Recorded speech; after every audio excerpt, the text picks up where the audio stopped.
Cling, clang, clang, cling, clang. Growing up, it was usually my job to set the table for the five of us. First the forks, then the spoons, we shared a butter knife. 5 places, 5 sounds.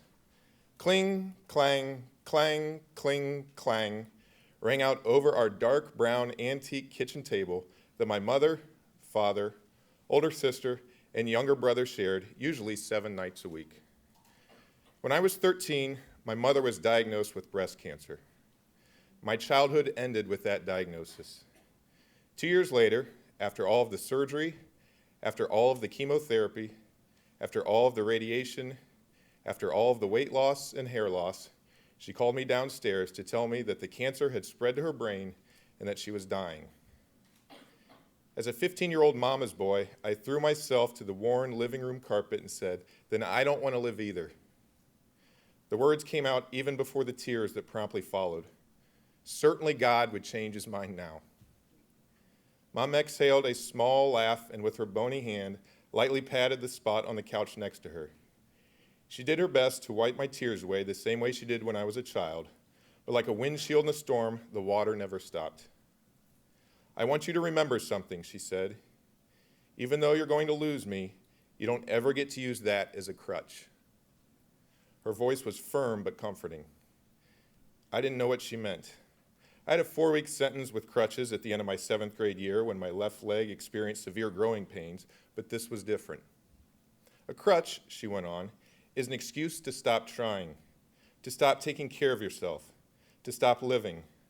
A lot of times when something goes wrong in a person's life, especially a kid, they stop taking care of themselves and stop caring about everything and use the tragedy as an excuse to fail.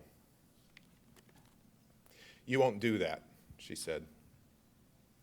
I reflected back on my last track race earlier that week when I all but gave up halfway through and finished last and went and cried under the bleachers. But this wasn't the same thing, or was it? I knew my coach would sympathize and understand my performance if I explained. Mom reiterated, "You never get to use my death as an excuse for yourself or your efforts for anything in life." If only every kid who endured a loss or a hardship could have heard her message. How different would the universal stages of death be for them? The anger, the guilt, the time before acceptance, which never seems to become permanent anyway. How many people take the easy way out of life's low points and the crosses we have to bear, or the inevitable pains that grab us by the soul? Because God clearly doesn't care about me anyway, so what's the point, right? Obviously, her message stuck with me. I share it with each of the high school classes I teach sometime during the year when we're going through some sort of emotional friction as a group. I try to imagine what conflicts my students are encountering and how her talk with me can help them through it. I think back to my teenage years after Mom died, when we had to get used to sitting down at the kitchen table where there was now an empty seat.